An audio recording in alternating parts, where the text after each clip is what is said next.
ফেরাউন বা ফারাও এসব একক কোনো ব্যক্তির নাম নয়। যুগ যুগ ধরে প্রাচীন গণপ্রজাতন্ত্রী মিশরকে রাজত্ব করা শাসকদের নাম এসব। তারা ফারাও হিসাবে পরিচিত ছিল। প্রাচীন মিশরীয় বিভিন্ন সভ্যতায় তাদের স্থিতি ছিল। ফেরাউনের নাম শোনেননি এমন মানুষ খুঁজে পাওয়া খুবই দুষ্কর। আমাদের দেশে কেউ কারো প্রতি জুলুম করলে নির্যাতনকারীকে ফেরাউনের সাথে তুলনা করা হয়। ফেরাউন শুধু অত্যাচারী শাসকই ছিলেন না, সে নিজেকে খোদা বলে দাবি করত। আল্লাহর পরিবর্তে মানুষকে তার এবাদত ও পূজা করতে বলতো। ফেরাউন তার রাষ্ট্র ও ক্ষমতা টিকিয়ে রাখতে মানুষের ওপর নির্মম নির্যাতন চালাতো এবং সে যুগের শিশুদের হত্যা করত। পবিত্র কোরআনে আল্লাহ তাআলা ইরশাদ করেছেন, ফেরাউন তার দেশে পরাক্রমশালী হয়েছিল এবং সে দেশবাসীকে বিভিন্ন দলে বিভক্ত করে তাদের একটি দলকে দুর্বল করে দিয়েছিল। সে তাদের পুত্র সন্তানদের হত্যা করত এবং নারীদের জীবিত রাখত। নিশ্চয়ই সে ছিল অনর্থ সৃষ্টিকারী। সূরা কাসাস আয়াত নম্বর 4।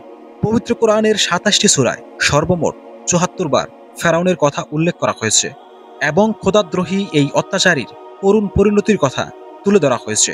এমনকি সেই সাথে সাথে কোরআন শরীফে এই অত্যাচারী শাসক এবং তার জুলুমের কথা পবিত্র কোরআনে তুলে ধরা হয়েছে। হযরত মূসা আলাইহিস সালামের সময় পরপর দুজন ফেরাউন ছিল।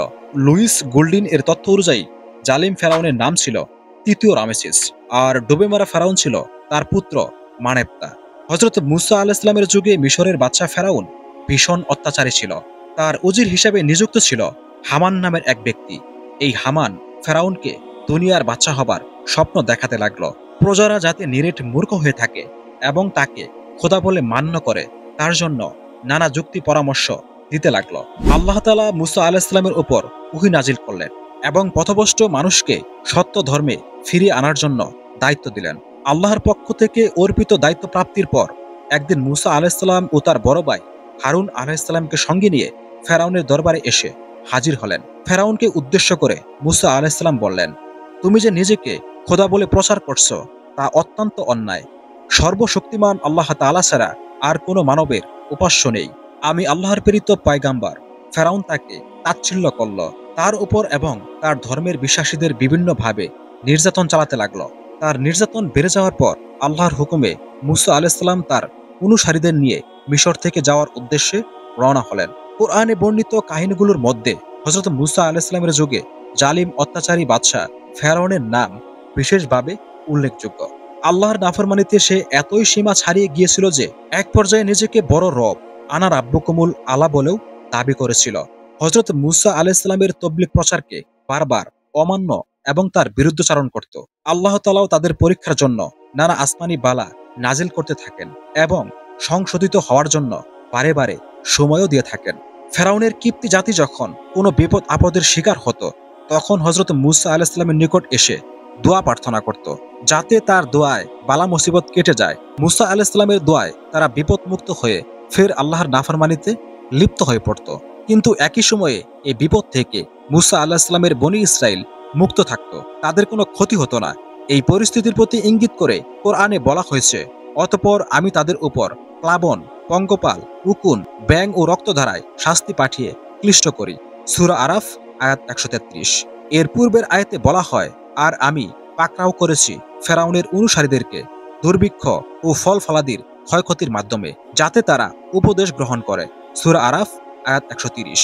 মিশরের বাদশা ফেরাউন যখন হযরত মূসা আলাইহিস সালামকে হত্যা করার ষড়যন্ত্রে লিপ্ত হয়েছিল, সেই সময় আল্লাহর আদেশক্রমে নানাবিধ প্রাকৃতিক বিপদ তাদেরকে চতুর্দিক থেকে গ্রাস করে ফেলে।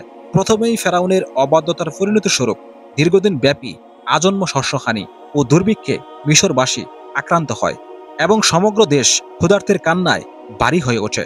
আল্লাহ তাআলা বলেন যে, খোদাদ্রোহী ফেরাউন ও পথভ্রষ্ট মিশরবাসীদের জন্য সত্য ধর্ম শিক্ষা দেওয়ার জন্যই আমি তাদের উপর সর্বপ্রথম এই শাস্তি প্রেরণ করেছিলাম। মূসা আলাইহিস সালামের কাছে যখন ফেরাউন যুক্তিতর্কে হেরে গেল, তখন সে ঘোষণা করল, অবশ্যই আমি তোমাদের হাত পা বিপরীত দিক থেকে কেটে টুকরো টুকরো করব, তারপর অবশ্যই তোমাদের সবাইকে শুলে চড়াবো।